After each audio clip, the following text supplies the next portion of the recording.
What's going on, everybody? Welcome to the reveal of number 25 in my power rankings, a deep dive into the Oakland Raiders. And my, oh my, how things change quickly. If you flash back to just a year ago, this was the absolute hype team of 2017. Be hard-pressed to find this team outside of the top 5 in power rankings. People picking this team to win the Super Bowl, that kind of thing. I had them, quote-unquote, all the way down at 10. I still had hesitations about this team, primarily this defense, and some questions about Derek Carr that still persist, by the way, and we'll talk about Derek Carr in just a second. But sure enough, 2017 happens. This team ends up with a disappointing 6-win season. They get rid of Coach Del Rio and then bring in the exciting coach hiring we've been waiting for a while with John Gruden. And then surprisingly, with that hiring, there's not a ton of hype around this Raiders team. Not nearly what it was last year. This is definitely one of the more polarizing deep dives. Lots of stuff to talk about despite the fact that there isn't so much hype. So let's get right into it here. We're going to do our positional grades, talk strengths and weaknesses for this team, maybe talk about some under the radar guys, and then we'll get into the schedule and the predictions for this team, which is going to be an interesting portion of this video compared to other deep dives. So quarterback here, Derek Carr. And this is kind of the beauty of the way I look at players in the NFL, the way I analyze the NFL, as opposed to maybe some other YouTubers or even big network personalities. I am not one to overreact. I react to what I see on film. You're not going to get the regurgitated echo chamber hype from basically anyone that you get out there. So hopefully that leads to more unique opinions, but you can be damn sure that what you hear from me is what I truly believe. I'm not saying anything on this channel to please everyone. So anyway, Derek Carr coming into last year has this Aaron Rodgers, savior of the NFL type of hype, right? People thought he could have been MVP before he got hurt, and he certainly could have been statistically. But I basically said that, yeah, he shows some flashes of, you could say Brett Favre, I would say Matthew Stafford. But Derek Carr has one serious problem as a quarterback, and this is kind of the same thing I talk about with Marcus Mariota. And you hear about quarterbacks getting criticized for holding the ball too long, right? Well, Derek Carr is the complete opposite in that he gets rid of the ball way too quickly. And why is this a problem? Well, let me explain. Basically, what's happening when he gets rid of the ball too quickly is he gets his play call, and the play call, the scheme for that play is going to tell him if the defense does A, you throw the ball here. And Derek Carr at times can be overly mathematical with that. And this becomes a serious problem on third downs specifically. And I believe in 2016, this team, despite having this hyped up offense with Derek Carr's great season, I believe they were still top 5 in 3 and outs. And I'm confident that this is why. I haven't gotten those 3 and out numbers for this season. I apologize, but it definitely still showed on film, even if he worked on this a little bit. But the problem here is when he gets that play call, say he's got a tight end going up the seam, and then a crossing route or an out route from the running back that is going to settle in 4 or 5 yards short of the first down marker. Well, the play call would tell him if they take away those good routes down the field, the big play routes, the routes that are going to convert third downs, then you're supposed to take the check down and hit underneath. Now, if it's 2nd and 6, that's great. You're doing what you're supposed to do. But the problem with this on third down is more often than not, that's going to result in a completion, about a 5-yard gain, and then a punt because you're relying way too much on that player to make 2-3 defenders miss to get the first down. So while it makes your box score look great, you're throwing less picks, your completion percentage goes up, yada yada, your quarterback rating is affected positively as well. In the scheme of a game, that's actually really bad. You're putting your defense back on the field sooner than you need to. You're punting, you're not scoring points. And if you're Derek Carr, and you might be asking, well, what is he supposed to do? Well, the elite quarterbacks, the most common thing with all elite quarterbacks is they extend the play. And this doesn't always mean being mobile and running for first downs or getting outside the pocket and doing what Russell Wilson or Aaron Rodgers do. Tom Brady's one of the best quarterbacks in the NFL at extending the play beyond the first read, adjusting to what the defense gives you and finding first downs. And yeah, Derek Carr might scramble for a first down here or there. It's a good job extending the play, but he needs to do it way more consistently. He needs to do a better job of realizing when he has time, because he's got a pretty good line here, but he just gets rid of the ball way too quick. Realize that check down isn't going anywhere. Look downfield. read what the defense is giving you, and he even has the mobility to help him extend the play if he is getting pressured. So I need to see way more from Derek Carr to do that kind of thing, to make first downs, becoming a more consistent offense. And don't get me wrong, I like Derek Carr. I have him as the 13th best quarterback in the league, which is basically exactly where I had him going into last year, where people would have said I was too low on him. Now some people might say I'm too high on him.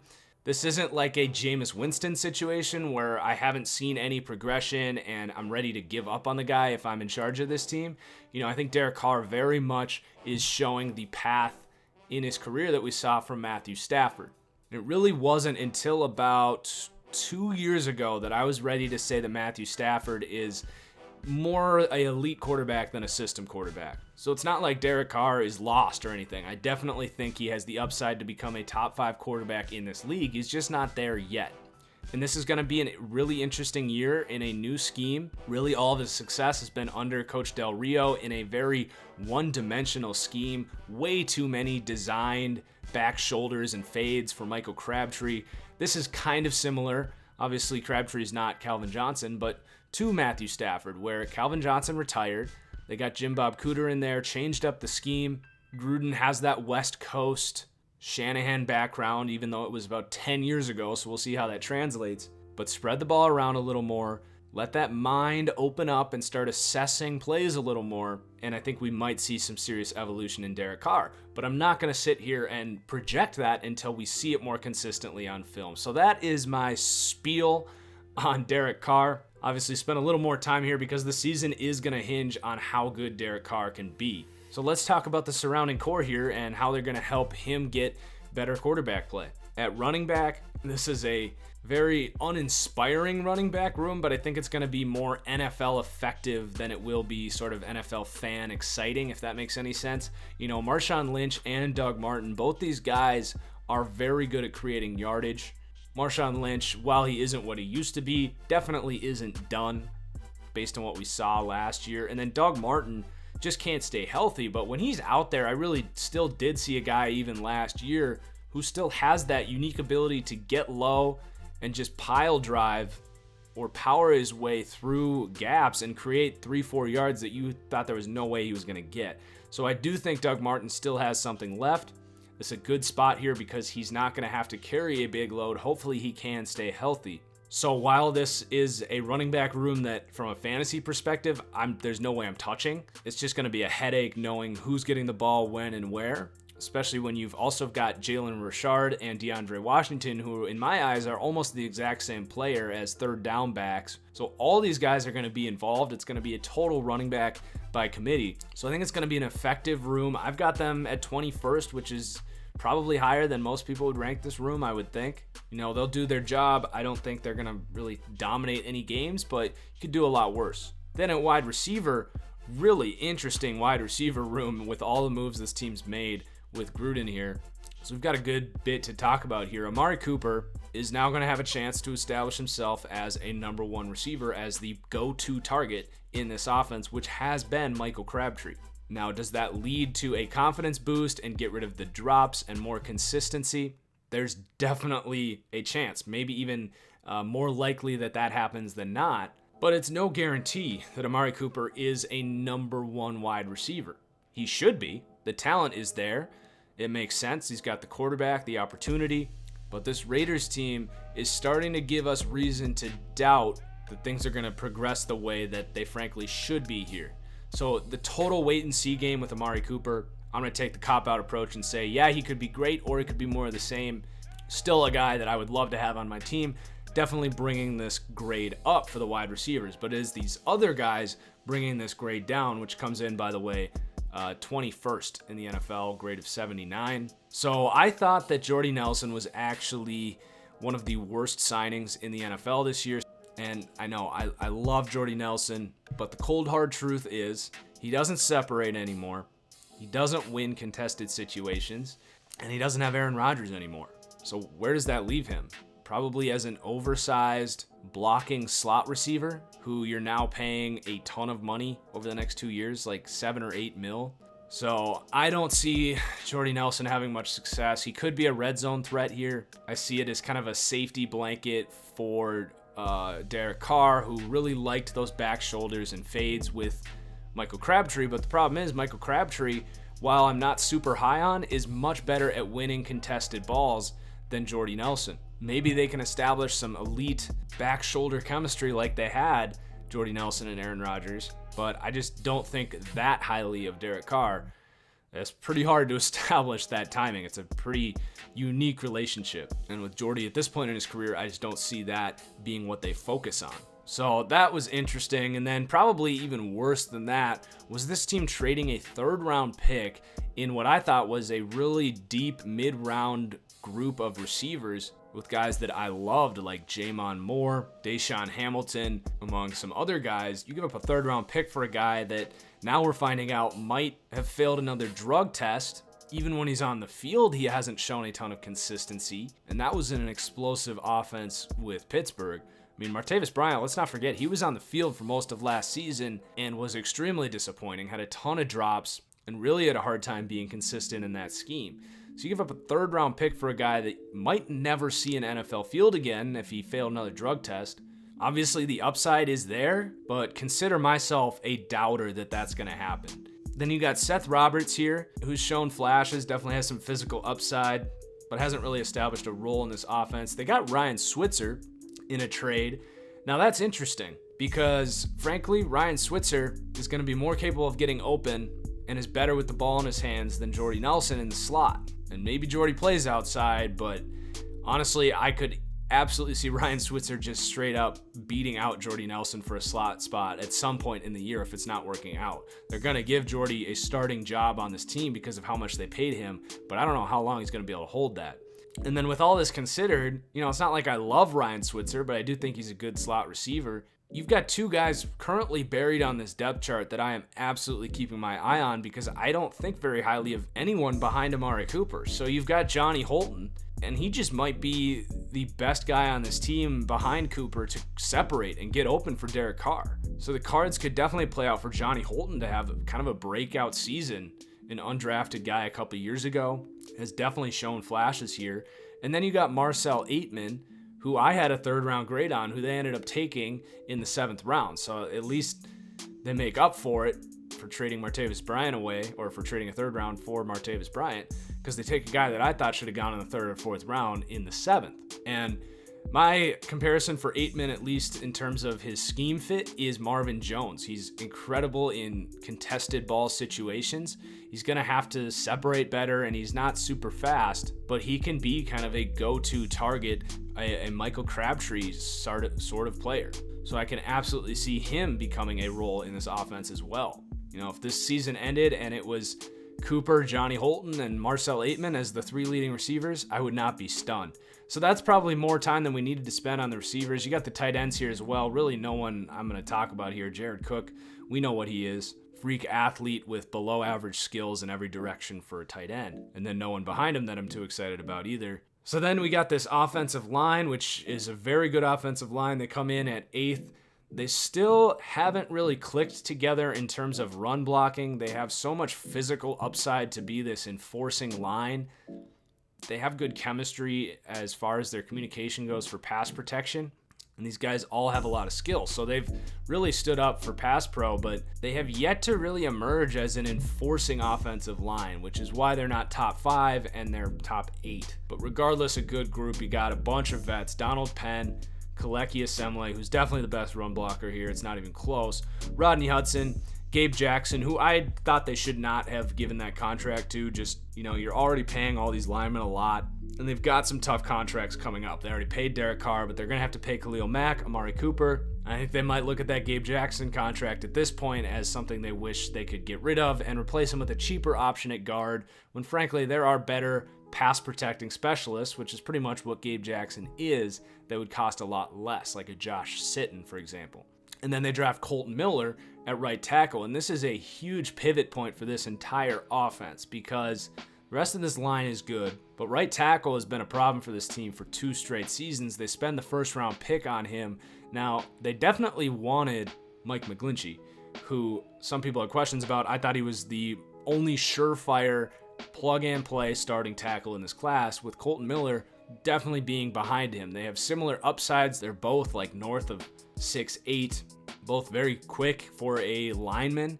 So Colton Miller does have a ton of upside, and if he can come in and be Nate Solder right away, which is the common comparison for him, then that's going to really up this offense. But there's also a really low floor with Colton Miller. Very inconsistent protecting Rosen's blind side. In college, did have pretty good PFF grades across the charts. So I think he could definitely work out, but obviously some questions there. And then they also take Brandon Parker in the 3rd round, who is a huge project, but a very high upside guy who I think they're seeing as the potential future replacement at left tackle, depending on how he can develop. So it's definitely a good line. It's going to allow them to do what they need to do on the passing game. And then, this isn't going to be a great running team, but they'll at least be able to run the ball well enough that it's somewhat of a threat. So overall, it's a good, not great offense. Obviously, a lot of upside depending on how the coaching goes, how Derek Carr develops, what this receiving situation can look like, how does Colton Miller play out. Lots of factors here that if everything goes right, this could absolutely be a top 8 offense or so, but just certainly hard to predict that. So we spent a lot of time on offense because there's a lot more question marks on that side of the ball. Defensively, I feel like we know what we're getting here, and it's not a good look. Basically identical to how I viewed this team coming into last year, in that they have this allure of Khalil Mack, who was just the poster child of last offseason, and everyone just assumes they have this great defense because they have one of the 3 or 4 best defenders in the entire league, and it doesn't work like that. There's 11 players on the field. Khalil Mack resulted in, I think, like a third of this team's total pressures last year, which is just crazy. They need other guys to step up, and they took some serious swings for the fences in their draft. Basically, all of their defensive picks are high upside dudes. So obviously there's some more potential if these guys all play out, as we'll go through here. So we start with run defense, pass rush, and linebacker making up my power rankings in the front 7. So we'll start with that pass rush. Obviously, when you have Khalil Mack, you're never going to have a bad pass rush. They do come in 14th in terms of pass rush. So it's not like it's terrible. You've got Bruce Irvin on the other side, who can make a serious impact on games in the right matchup, but he is a pretty one-dimensional pass rusher, and he is a straight line speed power rusher. He's not setting up a lot of moves and really playing head games with offensive linemen. He's just kind of depending on that physical ability to get after the quarterback. So it's a good edge rushing duo. The depth, they're definitely trying to improve it. They took Arden Key in the 3rd round to develop. I don't see him making an impact in this league right away. He's going to have to figure out what weight he wants to play at. He's going to have to learn some actual skill as a rusher and not rely so much on his bend around the edge and his athleticism. You got Mario Edwards in there, who I see as kind of a rotational gap control end who can rush the passer a little bit. He's actually a pretty solid number 3, and then Tank Carradine. So the pass rush, while I don't think it's a dominant pass rush, it is the best part of this team. It's the only thing keeping this defense, frankly, from being ranked dead last, because as we move to the run defense, really poor. They come in 31st here. So you got Justin Ellis as the nose tackle here, and Eddie Vanderdoes. Vanderdoes, of course, the freak athlete guy who's shown flashes, but really not a lot of discipline in his lane assignments. Justin Ellis, a pretty good nose tackle, one of the 10 best nose tackles in the league.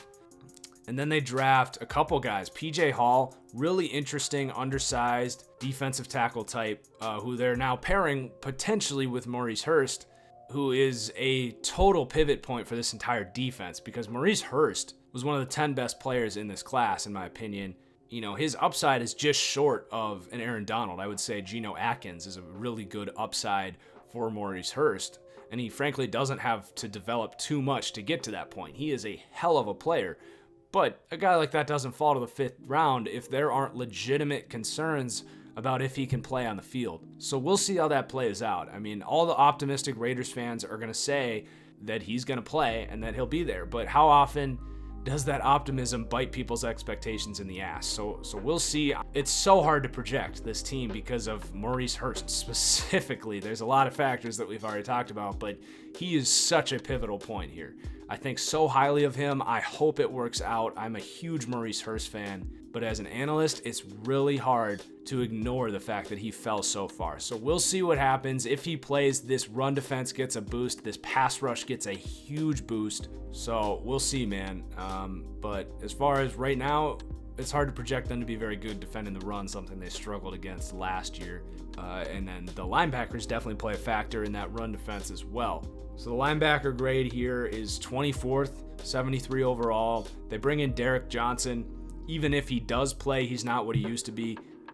He was told he should probably retire because of injury, so we'll see. He's defied the odds before, but he's probably more of a first, second down run defender at this point in his career. Frankly, if I was this team, I would have brought Navarro Bowman back. I don't think he was that bad. He definitely isn't a great cover linebacker anymore, but I prefer Navarro Bowman to Derek Johnson as a run defender at this point. And then they sign really a bunch of dudes here. Tahir Whitehead, Emmanuel Lemur, Kyle Wilbur, and then they draft Akeem Victor, who I was really low on. I actually had an undraftable grade on him because for a guy with off-the-field concerns, having been arrested, I don't think his on-the-field ceiling is that high. He's not an elite athlete, and I didn't think his film was all that good. So I don't know if Victor's even going to make this team. But it's a very meh group of linebackers. Really not a whole lot to speak of here. Your two best guys, Whitehead and Derek Johnson, are more run defenders than anything. And as far as coverage is concerned, they're really going to rely, I think, on Obi Melifonwu to take a step up as sort of that nickel cover guy that can help this team cover tight ends and slot receivers, something they've struggled a lot with. So that does transition into the secondary here. Seriously concerning secondary. They come in tied for 29th, which is actually dead last in the NFL. So at corner, Garen Conley is going to get a chance to prove why he was a first-round pick a year ago. He's a young corner. He's got a lot of upside, but he has a long path to go before he's any sort of a shutdown corner. And then it's probably Rashawn Melvin as the number 2 here, who comes over from Indy, who I think is a little underrated, but he's not a shutdown guy, but he's an okay number 2. And then Sharice Wright is likely to be the starting nickel corner here. They do sign Darryl Worley, troubled free agent who's bounced around in the last year. And then they draft Nick Nelson in the 4th round. Now, he's going to recover from that injury he suffered in a workout. And I was pretty high on Nick Nelson. I had a late 2nd round grade on him. I think he's going to compete for playing time here. You know, I don't know if he's better than Rashawn Melvin or Garen Conley right away. But I'd be pretty surprised if he's not a starting corner on this team by the end of the season and entering next year. I do like Nick Nelson. But for you to say these corners are going to be anything close to average, NFL average or above average, you're totally projecting a lot of development, which is hard to do. And then at safety, you got Reggie Nelson, who's continuing to regress. I thought he was overrated to start with. Hasn't really been anything too crazy here in Oakland, just kind of exists at free safety. Actually did have a pretty bad year in terms of his PFF grades. And then Carl Joseph at strong safety, really freaking good run defender. Definitely boosts up kind of the liability that you see in this linebacking core, but has left some to be desired in terms of coverage and consistency. And then I already mentioned Obi Melifonwu. Really was not a fan of him coming into the draft. Thought he was just kind of a spark freak, uber athletic guy who had started 4 years at UConn and really didn't show a whole lot on film, which was really concerning. So I question if he's going to be able to really develop in the NFL. So just across the board, it's a ton of average. And when you don't have any elite players or any playmakers, opposing teams are going to find ways to beat you. And while they might not have a glaring hole, this is definitely a secondary that lacks consistency and playmakers, and that's why they rank so low. So that's the roster review. So this team comes in 18th for offense, 30th for defense. That defense definitely dragging this team down into the mid-20s for my power rankings. And then the coach and culture is a huge question mark as well. Definitely a theme with this video is question mark. We don't know what this Raiders team is going to be. This is one of my most indecisive deep dives. So John Gruden is going to have to be a different coach than he was 10 years ago. He's obviously been around the game. I don't think it's going to be a problem for him to understand what the modern NFL is today. It's just a question of how well does he adjust to that. So that's definitely going to be a big question mark. The culture here has lost a lot of momentum. This team's really going to have to come together. But oftentimes when you see a team like this that I don't think has an identity right now, that can become a culture problem. Players don't necessarily know what their role is. They don't necessarily have a feel for what the scheme is. You know, that whole do your job thing might be a Patriots motto, but scheme applies to every NFL team. And you need the culture and the people there that understand what their job is, because not everyone on the team is a superstar that you're asking to do everything. So that's another reason I'm pretty low on this Raiders team. Which is what I am. I am a little lower on this Raiders team. You know, they are 28-1 to win the Super Bowl, which would probably say that they should be somewhere between 15 and 20. And then this team actually is at 8.5 for their over/under, and the under pays plus 130. So you would actually be making a good amount of money if that under hits. And that transitions us into the schedule here. You know, I like this bet, but you know, I'd be an idiot to say that the upside isn't there for this Raiders team. This is probably the most polarizing team in these deep dives, as you can see that win range of 3-10 and a lot of question marks on this schedule. So I actually gave them a win against the Rams to start the season. There's not going to be a lot of film on this Gruden team, what they want to do. They get to play at home, first game of the year. Always tough to go on the road and win that game. So I actually gave that to the Raiders, but they could obviously lose. The Rams are a great team this year. And then you can see over half of their road games, I think, are winnable in terms of their upside and who they get to play on the road. But as of right now, they aren't favored to win really any of these road games.